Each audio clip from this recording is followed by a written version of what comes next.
Welcome, listener, to a journey into the very heart of what it means to live well. In these moments together, we will challenge perhaps the most fundamental misunderstanding that shapes human existence.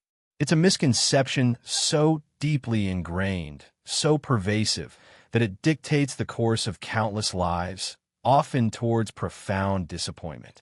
Let me speak to you directly, intimately, about a dangerous truth. You see, most people die waiting to arrive.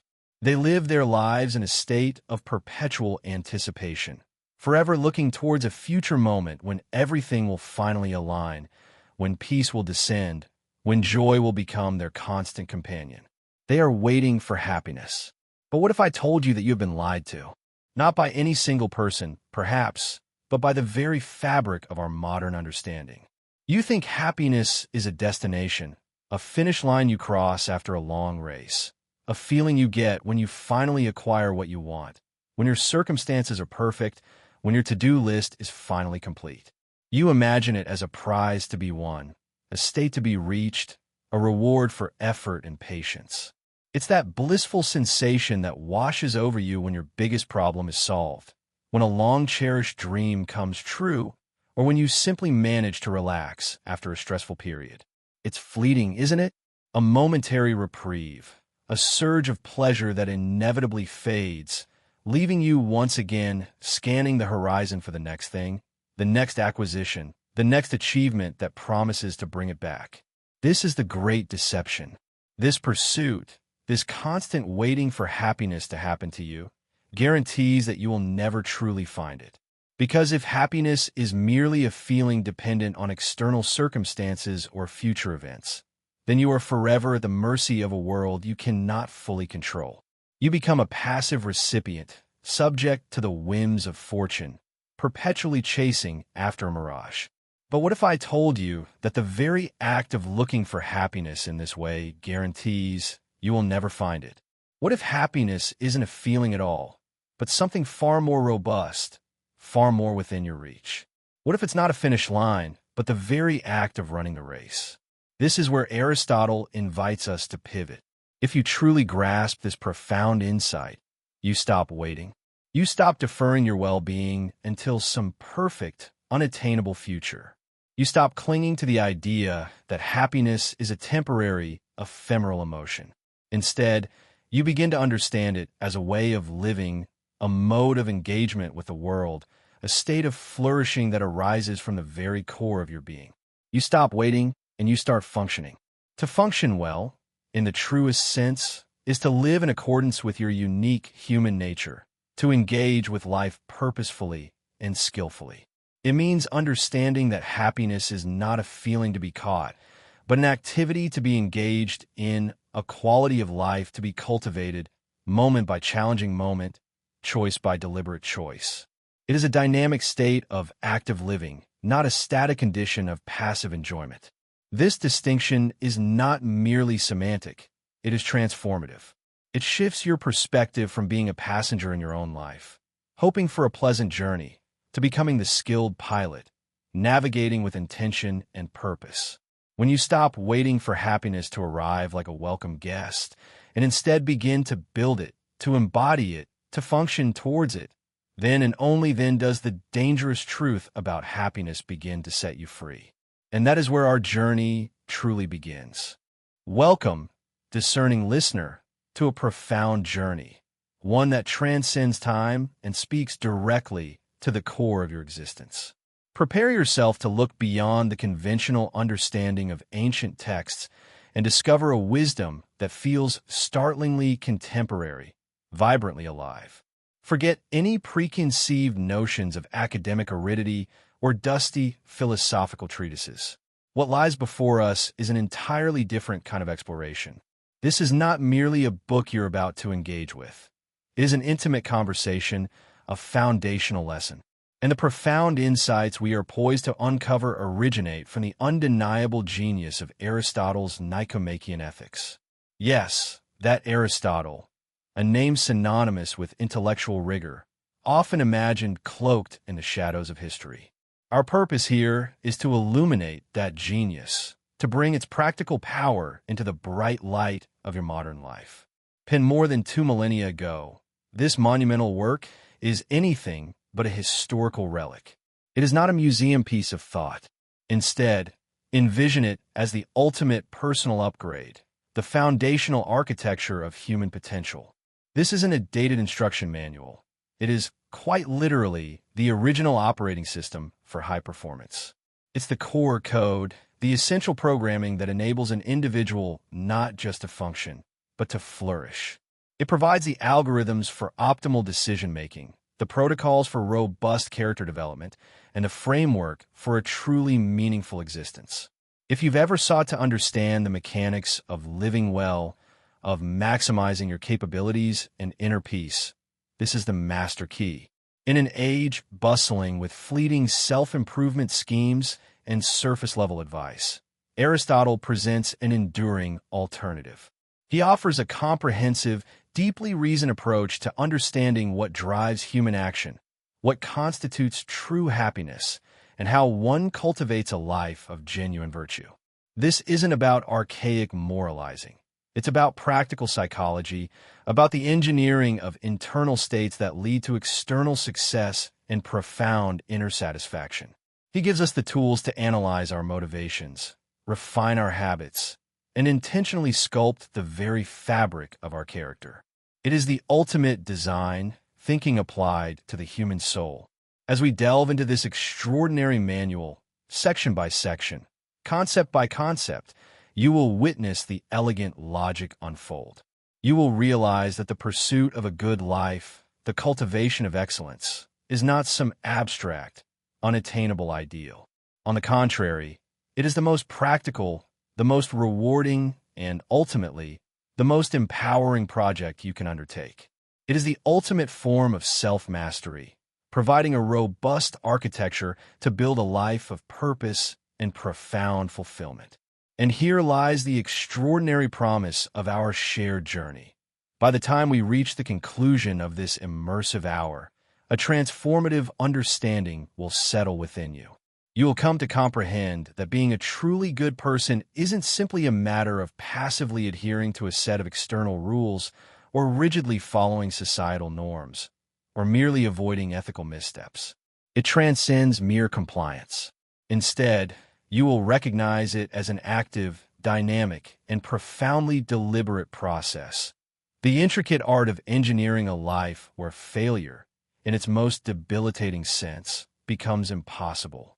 Not because challenges will vanish from your path, but because you will have cultivated the unwavering internal resilience, the profound practical wisdom, and the robust moral character to confront, adapt, and learn from every experience. You will possess the internal compass that always guides you toward growth, toward your highest self, regardless of external circumstances. You will have not just understood, but begun the profound journey of mastering the art of living itself.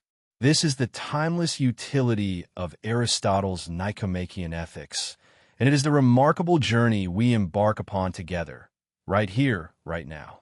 From the very first moment we awaken to the quiet close of day, our lives are a tapestry woven with actions. We study for a degree, we work hard to earn money, we exercise to maintain our health. But have you ever paused to consider why you do these things? What is the ultimate purpose behind all your striving, all your effort? Aristotle, our guide in these profound discussions, poses a fundamental question. Is there a single, ultimate good that all human actions aim towards? Something we desire not for the sake of anything else, but purely for itself.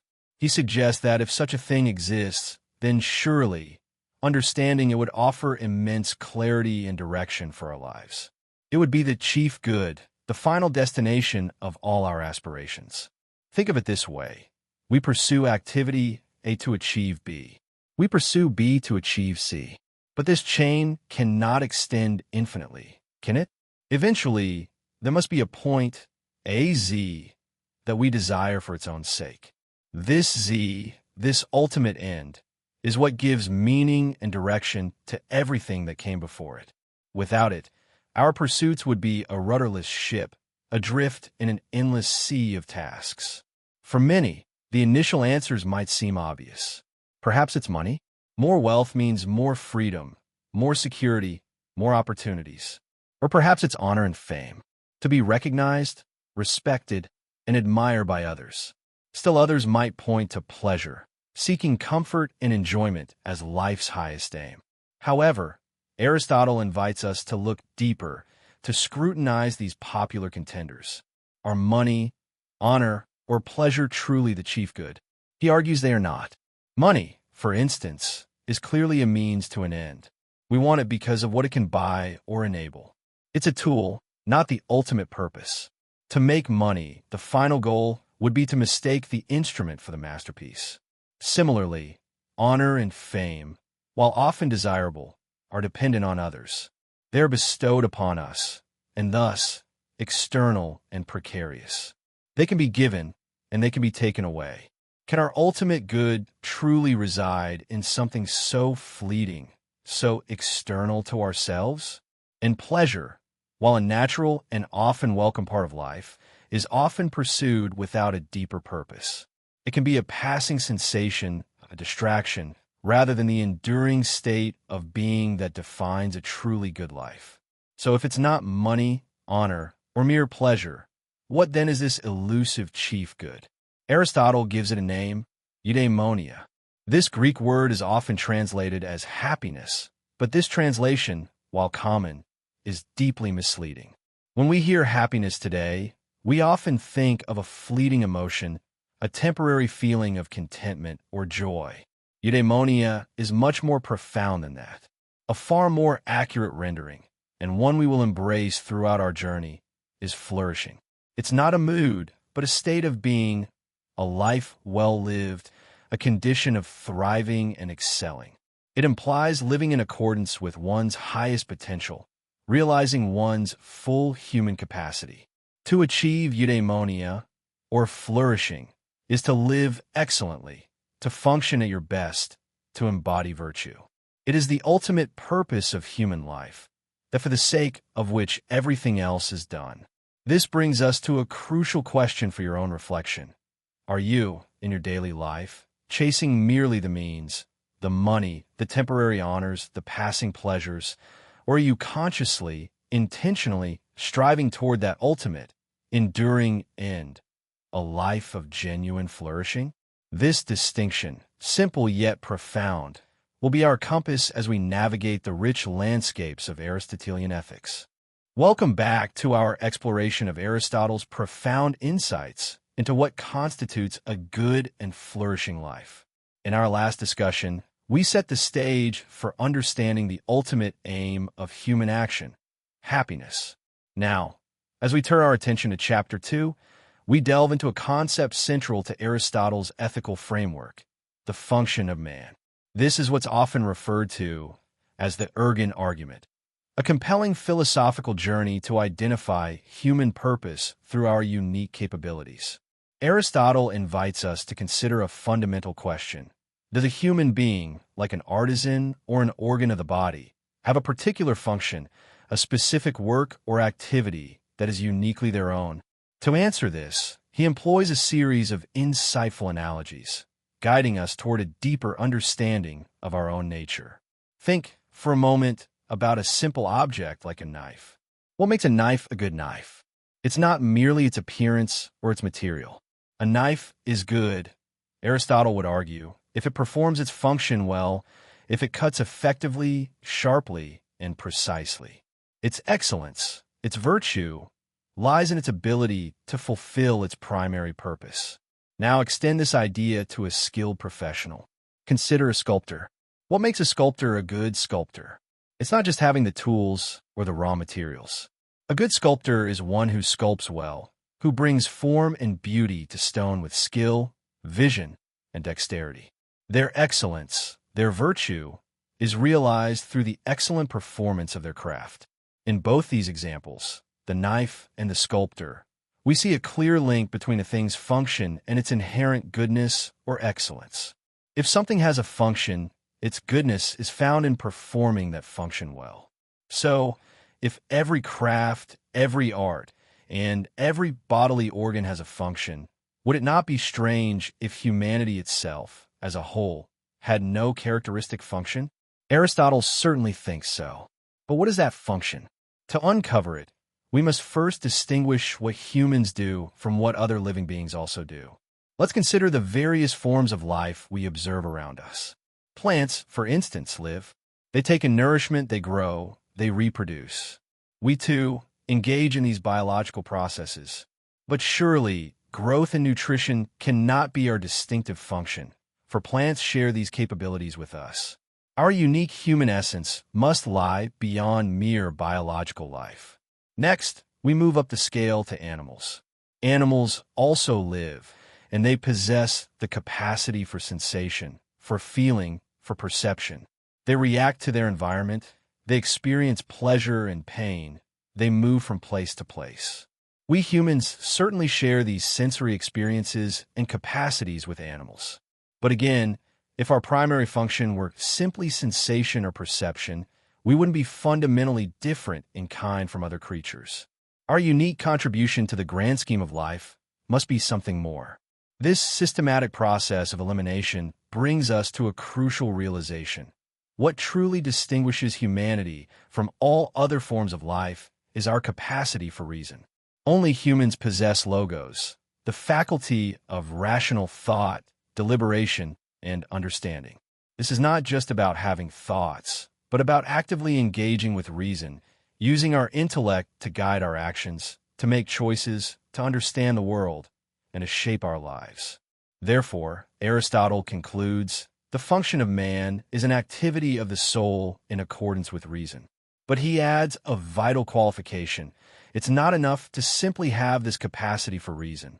One must exercise it well.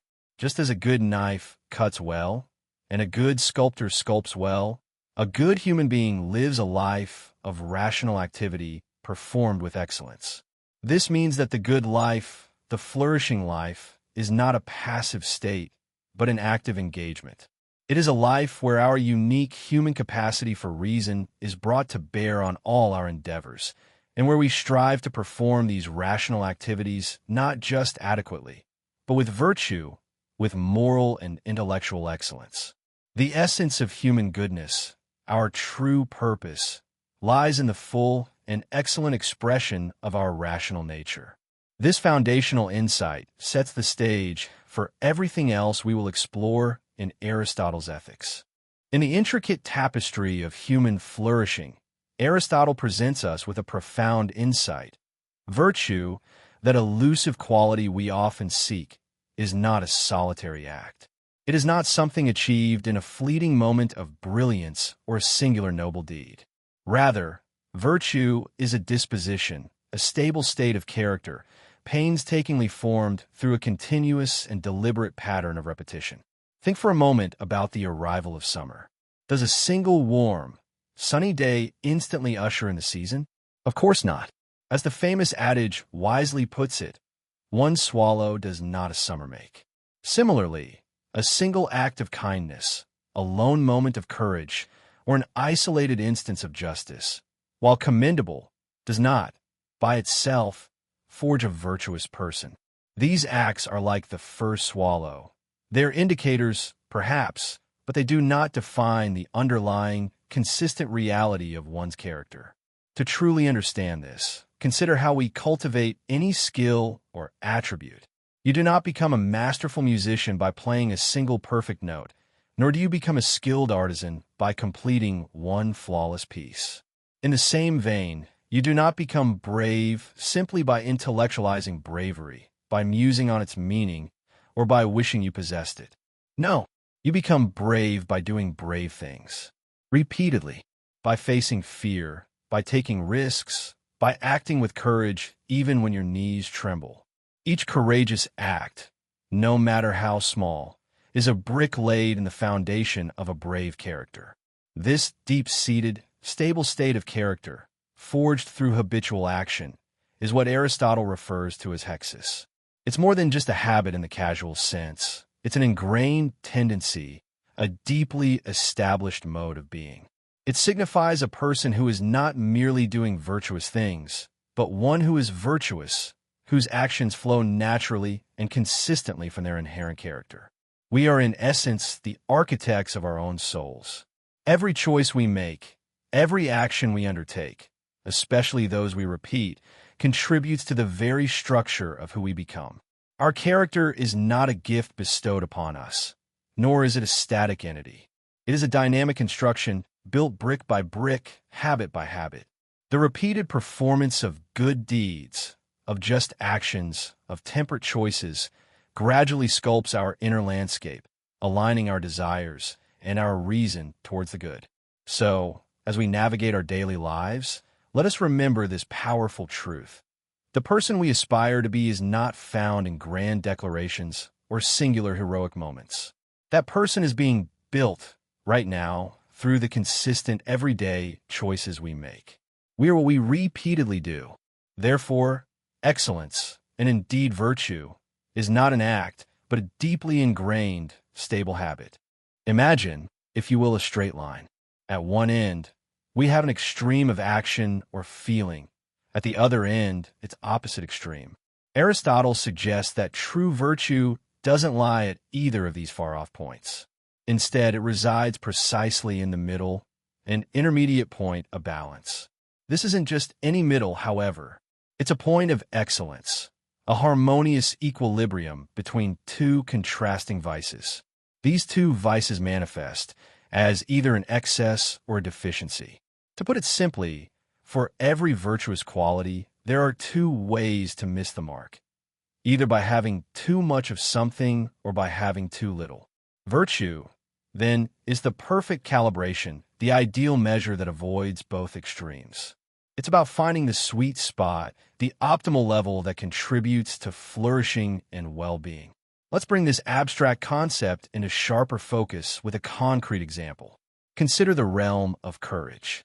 This is a virtue we all admire, but what exactly is it in the context of the Golden Mean?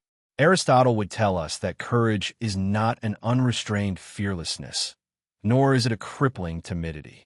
On one side of the spectrum, we have the vice of deficiency, cowardice. This is characterized by an excessive amount of fear, or perhaps too little confidence in one's ability to face danger. A person exhibiting cowardice shrinks from necessary risks, allowing fear to dictate their actions, or rather, their lack of action. On the other side, we find the vice of excess, rashness. Here, we see too little fear or an overabundance of confidence. A rash individual plunges headfirst into danger without proper consideration, taking unnecessary risks and often endangering themselves and others unnecessarily. They may act out of bravado, disregarding prudence entirely. True courage, therefore, is the magnificent mean between these two extremes. It is the disposition to face danger appropriately, with the right amount of fear and the right amount of confidence. A courageous person understands the risk but acts nonetheless, driven by reason and a noble purpose. They don't seek danger, nor do they flee from it inappropriately. They possess the wisdom to discern when to stand firm and when to retreat, always striving for what is honorable and good. Now, this is where the doctrine of the mean truly reveals its depth and its critical nuance. It is absolutely vital to understand that this mean is not a simple mathematical average, like finding the midpoint between two numbers on a ruler. It is not a fixed, universal point that applies equally to all people in all situations. Far from it. Aristotle emphasizes that the mean is relative to the individual and to the specific circumstances they face. What might be courageous for one person could be rash for another, or even cowardly, depending on their strength, skill, experience, and the particular situation at hand. For instance, charging into battle unarmed might be rash for an ordinary soldier, but a calculated, brave tactic for a highly trained special operative under specific circumstances. Conversely, a cautious approach might be prudent for one and cowardly for another. The path of virtue, then, requires careful judgment, self-awareness, and a deep understanding of the context. It demands practical wisdom to assess one's own capabilities and limitations, as well as the unique demands of each situation. This isn't about calculating an average. It's about finding the right amount, the appropriate feeling, the fitting action for you in that moment. It is this profound relativity that makes the pursuit of virtue a dynamic and deeply personal journey. It's not a one-size-fits-all formula, but a continuous calibration, a constant striving for balance and excellence tailored to the intricacies of human life. The golden mean isn't just a philosophical concept. It's a practical guide for living a life of character, demanding thoughtful reflection and courageous self-assessment from each of us. Think about it this way. We don't praise a person for simply not getting sick, nor do we blame them for being caught in a storm. These are events outside their immediate control, things that simply happen to them. Our moral judgments, our very sense of justice, hinge on the idea of choice. If an action isn't chosen, if it's forced upon us or done in complete ignorance, then it seems unfair to hold us fully accountable. Aristotle helps us navigate this complex terrain by focusing on actions that arise from an internal source, where the agent knows the particular circumstances of their deed. These are what he calls voluntary actions, and they're the only actions for which we can truly be held responsible and for which praise or blame is appropriate. Conversely, involuntary actions are those compelled by external forces, where the person contributes nothing or those done out of ignorance that is genuinely non-culpable. But here, Aristotle introduces a truth that can feel uncomfortably direct, yet is fundamentally liberating. The hard truth is that you are ultimately responsible for your character. This isn't just about individual actions, but about the very fabric of who you become. What if your ignorance wasn't truly involuntary? What if it stemmed from choices you made? For instance, if you act poorly because you were drunk while the actions themselves may have occurred in a state of diminished awareness, the decision to become drunk in the first place was a voluntary one.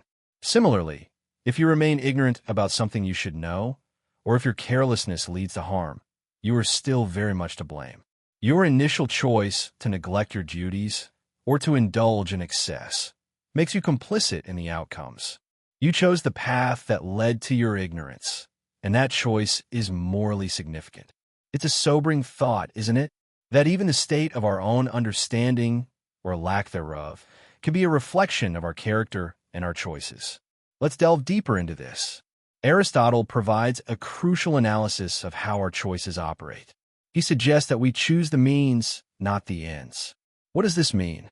Well, everyone fundamentally desires good things, happiness, well-being, a flourishing life.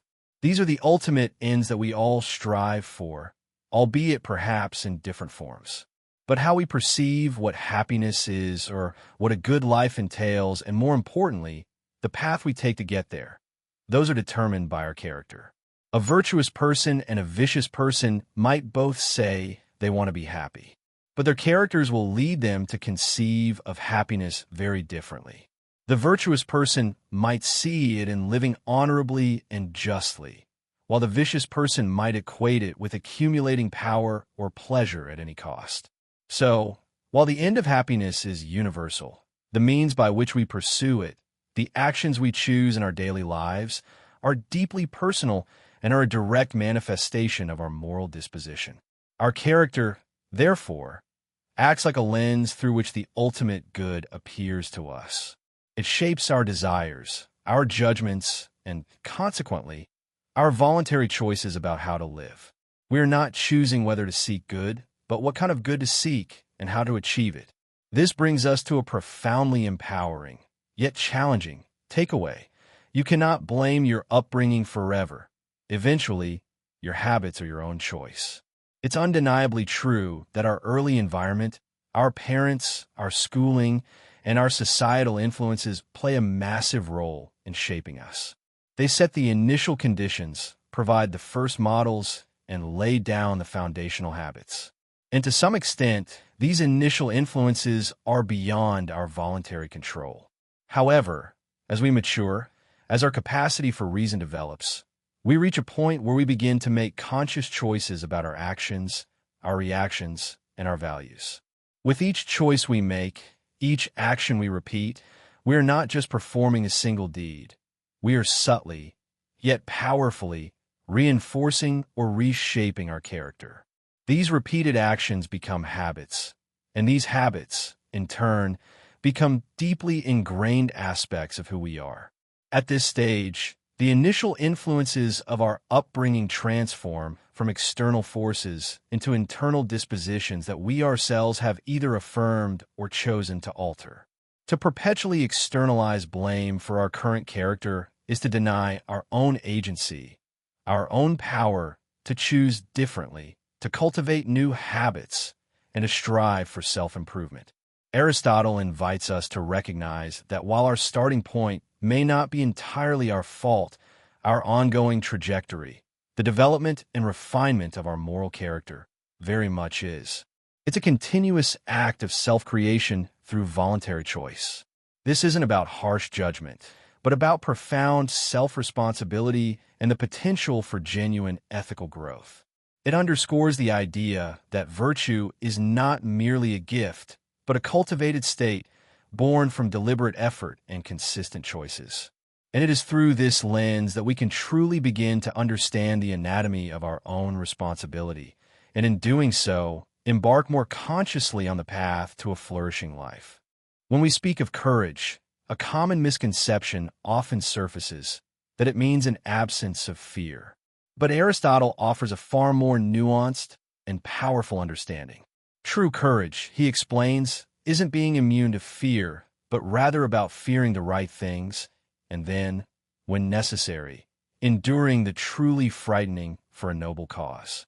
Consider the truly courageous individual. They do not fear danger indiscriminately.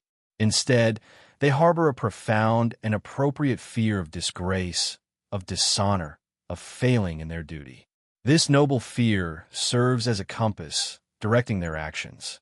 And when faced with the ultimate terrors, like the prospect of death in battle, the courageous person doesn't feel nothing. They feel the natural human fear, perhaps profoundly so. Yet, they choose to stand firm, to face the peril, not out of recklessness, but because their motive is noble, their purpose honorable. It is this conscious choice, this resolute endurance in the face of daunting odds, driven by a higher purpose, that truly defines courage. It is not the absence of fear, but the mastery of it in service of what is good and right. From the battleground of external threats, we now turn our gaze inward to the equally vital battleground of our desires. This brings us to the virtue of temperance. Temperance, as Aristotle elucidates, is the mastery, the wise governance of our physical pleasures. These are the fundamental appetites we share with many creatures, the desire for food and drink, and the drives associated with physical intimacy. It's not about denying these natural inclinations entirely, but about bringing them under the domain of reason and appropriate measure. The temperate individual finds joy and satisfaction in these pleasures, but they do so in a way that is balanced and harmonious. They partake without excess, recognizing the point at which indulgence ceases to be beneficial and begins to be detrimental to their well-being and their character. To truly grasp the essence of temperance, let us contrast it sharply with its opposite, self-indulgence. Imagine the person who habitually gives in to every whim and craving.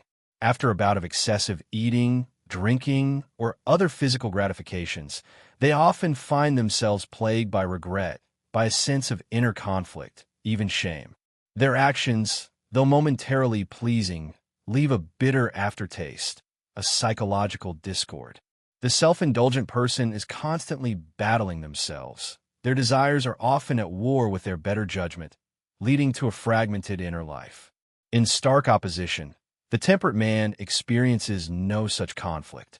His desires are aligned with his reason. He engages with physical pleasures in a way that is fitting, measured, and wholesome, and therefore, he experiences no subsequent regret or inner turmoil. His actions are not followed by the gnawing question of why did I do that, but rather by a sense of appropriate satisfaction. This inner peace, this freedom from self-reproach, is a profound hallmark of temperance. Thus, in mastering fear through courage and taming desire through temperance, we build an unshakable foundation for a life well lived. These virtues are not restraints on freedom, but rather pathways to true self-mastery and inner harmony, allowing us to navigate the world with purpose and integrity.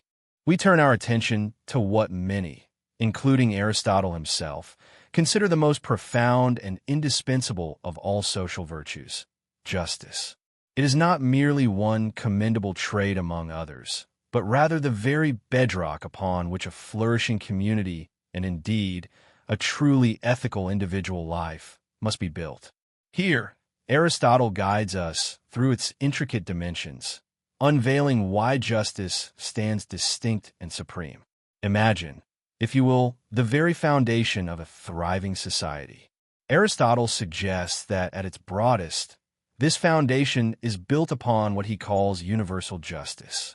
This grand, overarching concept embraces two fundamental pillars: lawfulness and fairness. When we consider a truly just community, we envision one where laws are not merely present on paper, but are actively honored, consistently upheld, and applied with integrity across the board. It's a society where established norms serve the common good, creating a predictable and trustworthy environment for all its members. This is justice in its most expansive form, an all-encompassing virtue that shapes the entire civic landscape, ensuring order and a sense of shared responsibility. It's about living right, not just personally, but as an integral part of a larger whole. Yet, justice, like a complex and multifaceted gem, also has its intricate individual facets. From this broad understanding, where justice pervades every aspect of the common life, Aristotle guides us to particular justice. This narrower, yet equally critical, form delves into the specific ways justice manifests in individual actions, transactions, and, crucially, in the distribution of resources and correction of wrongs within a community. It moves from the general spirit of law-abiding fairness to the precise mechanics of fair dealings among people. Within this realm of particular justice, we encounter two crucial forms. The first is what Aristotle terms distributive justice. This form grapples with a fundamental and often challenging question: who gets what? It's about the fair and equitable allocation of public goods, such as honors, wealth, political offices, or even burdens, among the members of a community. The guiding principle here isn't necessarily absolute equality in the sense of everyone receiving an identical share, regardless of circumstance. Instead, it posits proportionality based on merit. It suggests that individuals should receive their due in proportion to their contribution, their worth, or their desert within the community. Think of it as ensuring that the scales of allocation are balanced not by identical portions for all, but by shares that justly reflect individual circumstances, capacities, and contributions to the collective good. It seeks a geometric equality, where ratios are maintained, rather than an arithmetic equality, where portions are simply identical. The second vital form of particular justice is rectificatory justice. This comes into sharp focus when an imbalance has occurred, when a wrong has been committed, or when an injustice has disrupted the natural order of fair dealings. Whether it's a theft, an assault, a breach of contract, or any act that creates an unfair advantage for one party at the expense of another, rectificatory justice steps in. Its immediate and overriding purpose is to restore equilibrium, to correct the deviation, and to bring things back to a state of fairness that existed before the transgression. Interestingly, and distinctly different from distributive justice, which considers merit, rectificatory justice treats the parties involved as equals in the eyes of the law, focusing solely on the nature of the harm and the necessary remedy. It seeks an arithmetic equality, aiming to subtract from the gain of the one who profited unjustly and add to the loss of the one who suffered, thus neutralizing the unfair advantage. Its aim is to rectify the scales, to make good the loss, and to return the situation to its rightful state, regardless of whether the original transaction was entered into voluntarily or if the harm was inflicted involuntarily. Now, let's consider what truly elevates justice to its paramount position among all virtues, marking it as unique and singularly profound. Here lies its most distinctive characteristic. Justice is the only virtue that looks entirely to the good of others. Take a moment to reflect on this. Courage, while admirable, primarily benefits the courageous individual in facing fear. Temperance, essential for self-mastery, benefits the temperate person by bringing inner control and serenity. But justice? A just act is, by its very nature, inherently directed outward. When we act justly, we are acting not solely, or even primarily, for our own personal advantage, but for the well-being of our fellow citizens, for the flourishing of our community, for the benefit of someone beyond ourselves. This selfless orientation, this unwavering focus on the common good and the welfare of others, is precisely what distinguishes justice. It is the virtue that compels us to consider deeply and actively the welfare of those around us. It is the fundamental glue that binds societies together, compelling individuals towards civic responsibility. In this profound sense, it is not just a virtue, but a complete virtue, because its very expression is for the sake of others, making it the indispensable bedrock of any truly ethical and harmonious human existence. As we draw this illuminating chapter to a close, let us reflect once more on Aristotle's profound insight into justice. It is not merely one virtue among many. It is presented as the supreme social virtue, the very cornerstone upon which a well-ordered life and a thriving community are built. It encompasses the broad principles of lawfulness and fairness that structure society, guides the meticulous distribution of what is due according to merit, and diligently corrects imbalances when wrongs occur.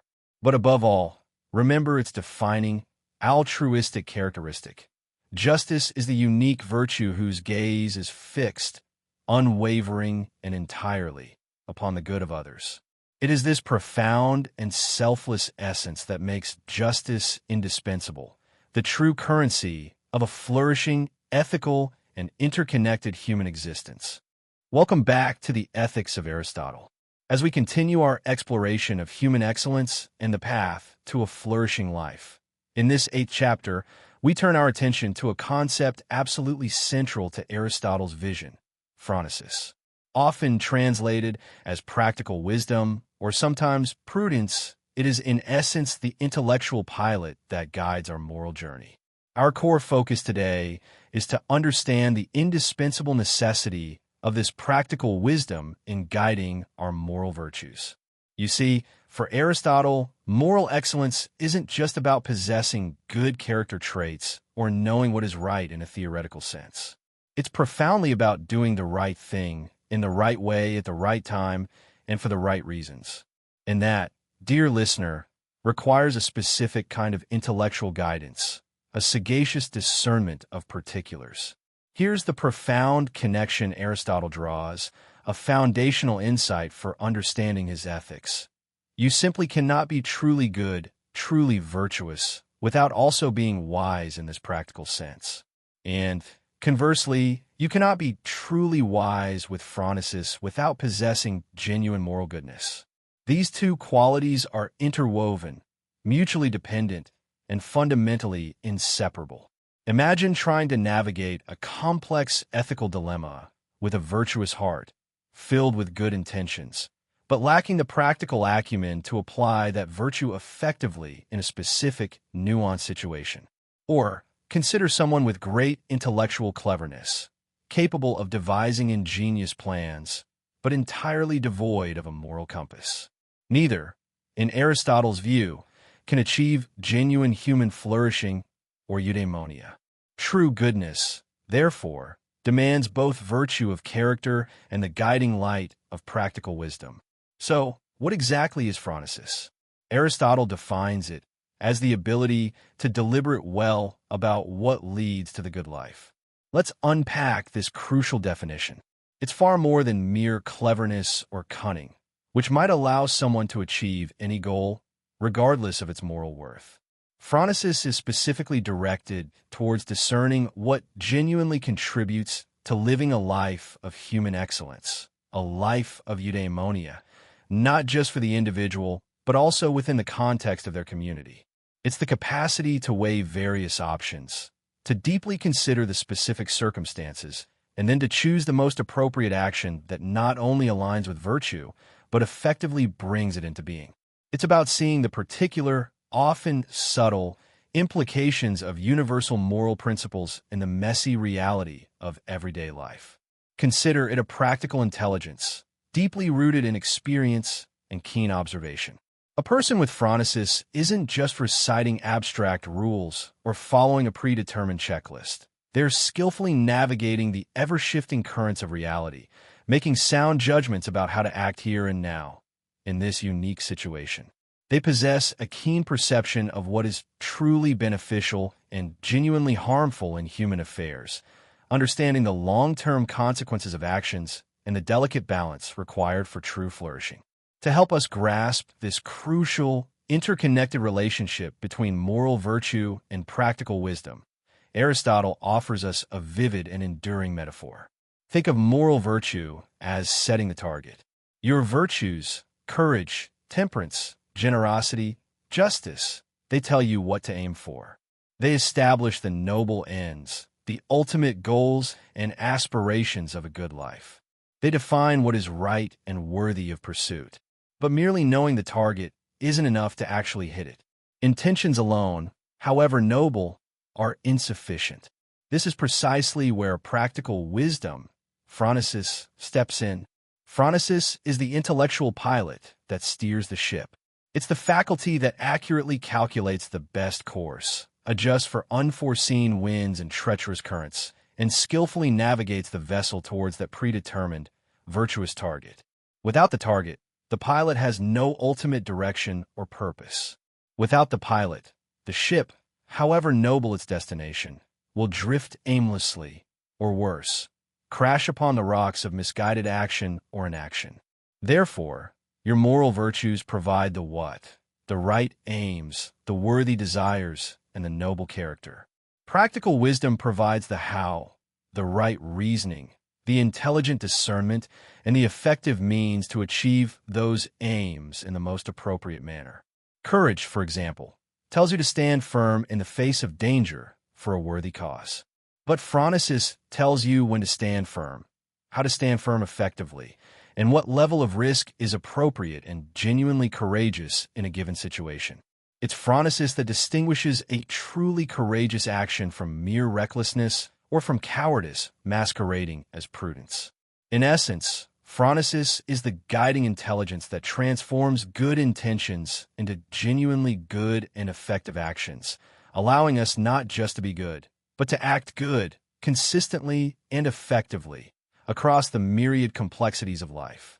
It is the practical master builder of the good life, ensuring that our virtuous desires are actualized through intelligent, well-considered, and timely choices. Without this intellectual pilot, even the most noble aspirations risk being lost at sea, unable to reach their destined harbor. It is truly the very heart of living well. Welcome back to our journey through the Ethics of Aristotle.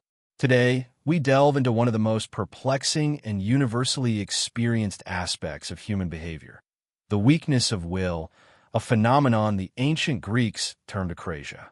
It's that frustrating and often bewildering state where we find ourselves doing precisely what we know, deep down, is bad for us. We understand the potential negative consequences, we acknowledge the better path, and yet, we stray. Why do we act against our better judgment?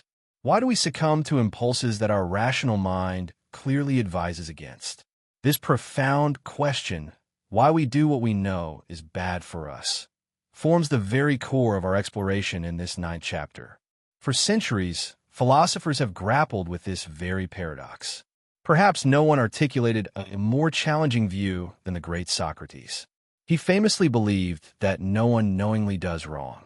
To Socrates, if a person truly understood what was good, if they genuinely possessed that knowledge, they would inevitably choose it. Wrongdoing, from his perspective, was simply a result of ignorance, a fundamental lack of true understanding. If you knew the good, if you truly comprehended its nature, you would do the good. It was in his clear and logical framework, that simple, But here is where Aristotle, ever the keen observer of human nature and practical experience, steps in to offer a more nuanced and perhaps more relatable perspective. He looks at our everyday lives and recognizes that Socrates' elegant theory, while appealing in its simplicity, doesn't quite capture the messy, often contradictory reality of human behavior. We often do know what's right. We do understand the good, sometimes profoundly so, and yet we still fall short. We make choices we regret, even while making them. Aristotle, therefore, disagrees with the Socratic paradox. He contends that people can and do act against what they know to be correct, not out of complete ignorance, but through a particular kind of failing. The question then shifts dramatically from if it happens to how it happens within the human psyche. So, how precisely does this weakness of will manifest according to Aristotle? He explains it through a sophisticated mechanism involving desire or passion and its dynamic interaction with our knowledge. He argues that our general knowledge, our broad, universal understanding of what is good or bad, healthy or unhealthy, remains largely intact. For instance, we universally acknowledge that eating excessive sweets is detrimental to our long-term health, or that prolonged lack of sleep will diminish our capabilities the following day. This overarching, general knowledge isn't obliterated. However, when confronted with a particular, immediate, and often intensely alluring temptation, a powerful desire or passion can exert such force that it effectively suppresses our knowledge of the particular facts relevant to that specific, unfolding situation. Consider this scenario. You possess the general knowledge that excessive indulgence in sugary foods is unhealthy. This is your established, rational principle. But then a warm, fragrant, freshly baked chocolate chip cookie is placed directly within your reach, its aroma filling the air. In that precise moment, the intense desire, the powerful craving for that particular taste and immediate gratification can momentarily overshadow the specific knowledge that eating this particular cookie right now, especially after an already ample meal, is indeed excessive and will counteract my health goals. The general principle still resides within your mind, but its crucial application to the concrete, present moment becomes clouded, almost silenced, by the overwhelming strength of the immediate urge. Your rational insight is present, but rendered inoperative for the moment. To further illuminate this intricate interplay between knowledge and passion, Aristotle offers a remarkably vivid and insightful analogy: the drunk man reciting poetry. Think about someone who is heavily intoxicated. They might be able to articulate lines of verse, perhaps even entire poems, flawlessly. They can pronounce the words perfectly, even mimicking the correct rhythm and intonation. They are saying the words, their mouth forms them. But do they truly understand the poetry in that state? Do they grasp its profound meaning, its nuanced implications, its emotional depth, its philosophical weight? No. Their ability to rationally process, to genuinely comprehend, and to act meaningfully upon that knowledge is severely impaired by their intoxication, even as their vocal cords perform the mechanical task. In a strikingly similar vein, the incontinent man, the one suffering from acrasia, the weakness of will, possesses the knowledge of what is good and what he should do. He might even be able to articulate it perfectly, to say what the rational course of action dictates. But when he is suddenly overcome by a powerful, immediate desire, he becomes like Aristotle's drunk poet. His knowledge, while present in some abstract form, is not truly operative. It's not genuinely guiding his actions in that crucial moment. It's almost like a script he can read aloud, but whose meaning he cannot fully internalize or act upon under the sway of passion. The immediate, potent passion overwhelms his capacity to apply his rational knowledge to the specific, pressing circumstances, leading him to choose the very path he intellectually knows to be wrong and condemns. Thus, Aristotle provides a profoundly insightful and enduring contribution to our understanding of the human condition.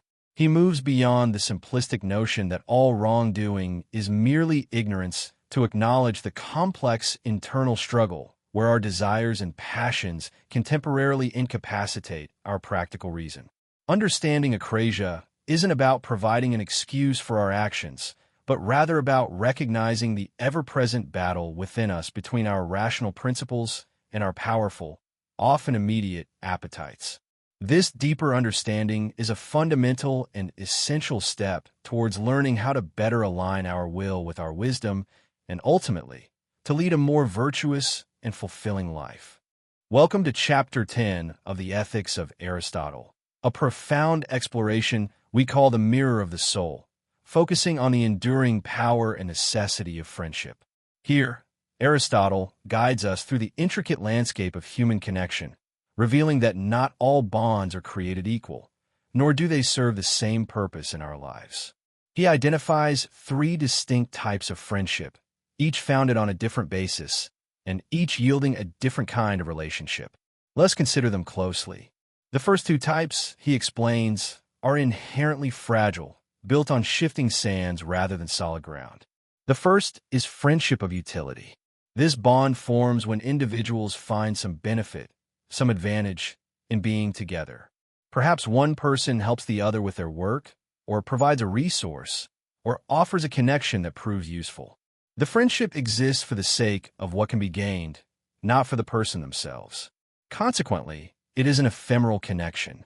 As soon as the utility ceases, as soon as the mutual benefit dissolves, so too does the friendship. It's a practical arrangement, often transactional, and thus lacks true depth or permanence. Similarly fragile is the second type, friendship of pleasure. Here, individuals are drawn together by the enjoyment they derive from one another's company. They might share a passion for a particular hobby, delight in witty conversation, or simply enjoy the lightheartedness that characterizes their interactions. Yet, just like the friendship of utility, this too is fleeting. Our tastes and pleasures can change, and what we once found delightful may no longer hold our interest. When the shared pleasure wanes, the connection, having no deeper root, quickly unravels. These friendships are often characteristic of the young, whose desires and amusements are still in flux. These first two categories, then, are founded on accidental qualities of the person, what they do for us or how they make us feel. They are not rooted in the essential nature or character of the friend themselves. Now, we turn to the third and most profound form of connection, friendship of goodness. This is the rarest of all, a bond formed between individuals who appreciate each other for their inherent virtue, for who they are as good people. Here, friends love each other for their own sake, for their character and their excellence. They wish good for one another, not for any personal gain or fleeting pleasure, but simply because the other is worthy of it. This friendship is inherently lasting because it is based on something stable and enduring, virtue itself. Goodness, unlike utility or pleasure, does not easily change. These are also friendships between equals, not necessarily in social standing, but in their shared commitment to living a virtuous life, in their mutual pursuit of moral excellence. Such friendships take time to develop, requiring shared experiences and a deep understanding of one another's character. They are relationships of profound respect and admiration, where each friend sees and cherishes the goodness in the other. This brings us to a crucial insight from Aristotle, the idea that a friend is another self. This isn't merely a poetic notion. It speaks to a fundamental human need. Why do the virtuous, those who are already good and self-sufficient, still need friends? Because, Aristotle argues, we cannot see ourselves clearly. We are, in a sense, blind to our own virtues, our own actions, and even our own flaws, without an external mirror. A true friend serves as this mirror. Through the eyes of a friend, we can observe goodness in action, and in doing so, reflect upon our own virtuous conduct. It allows us to contemplate good actions, to understand and appreciate them, not just abstractly, but in a concrete, relatable form. When we see a friend act justly, courageously, or with wisdom, It helps us to clarify our own understanding of these virtues and to better recognize them within ourselves, or indeed, to identify where we might fall short. We cannot truly contemplate our own good actions, our own ethical choices, with complete objectivity. Our perspective is inherently biased, but a friend provides that objective viewpoint, that external lens through which we can truly see and evaluate our lives. They offer a sounding board, a witness, and a guide. Without such a mirror, the virtuous life, rich in contemplation and self-awareness, would be incomplete. Thus, for Aristotle, true friendship, the friendship of goodness, is not just a pleasant addition to life. It is an indispensable component of human flourishing, a vital aid in our journey toward understanding ourselves and living a life of virtue. It is in these deep, respectful connections that we truly find a reflection of our best selves, and in doing so, fulfill a fundamental aspect of our ethical existence. After exploring the virtues that guide our actions and interactions, we now turn to a profound question. What, truly, constitutes the highest form of human happiness? Aristotle guides us to a realization that, while practical virtues are undeniably essential, there exists an activity that elevates us even further, an activity he calls theoria, or intellectual contemplation. It's a subtle but significant shift in perspective. For while the virtues of courage, temperance, justice, and generosity are vital for a well-lived life among others, they're still bound by the necessity of human interaction and external circumstances. To be brave, one needs danger. To be just, one needs a community. To be generous, one needs resources and others to share with. These actions are noble. They contribute to the flourishing of society, and they bring a deep satisfaction. Yet, they inherently depend on factors outside of ourselves and the contingencies of the world. Contemplation, on the other hand, stands apart. It is, by its very nature, the most self-sufficient activity. A philosopher, immersed in thought, requires little else.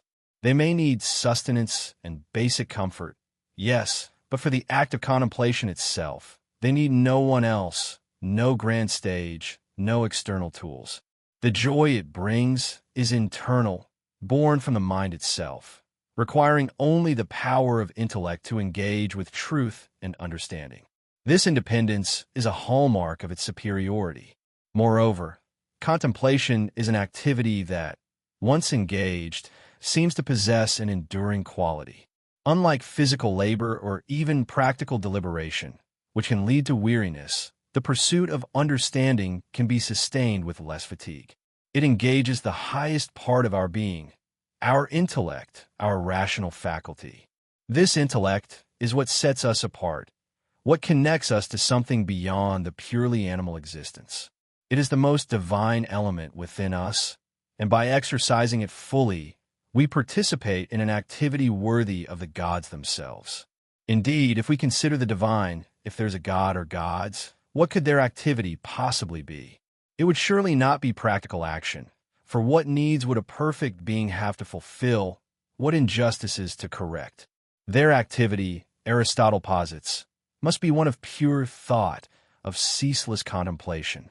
Therefore, when we engage in intellectual contemplation, we are, in a profound sense, imitating the divine. We are participating in an activity that is not merely human, but godlike, offering the most continuous and most pleasant form of happiness. This leads us to a powerful, almost revolutionary conclusion. We are often told, by those who would limit our aspirations, that we must not listen to those who urge us to think human thoughts, since we are human, and mortal thoughts, since we are mortal. This perspective would confine us to the lower, practical aspects of our nature, urging us to accept our limitations. But Aristotle counters this decisively. He urges us to transcend these limitations, not by escaping our humanity, but by elevating it. Instead, he implores us, we must make ourselves immortal insofar as possible. We do this not by defying physical death, but by cultivating and living by that highest part of ourselves, our intellect, which has the potential to grasp eternal truths. By dedicating ourselves to contemplation, to the pursuit of wisdom and understanding, we elevate our existence, aligning ourselves with the divine and achieving a form of happiness that is truly supreme and enduring. This intellectual life, then, is not merely a good life, but the best life available to humanity.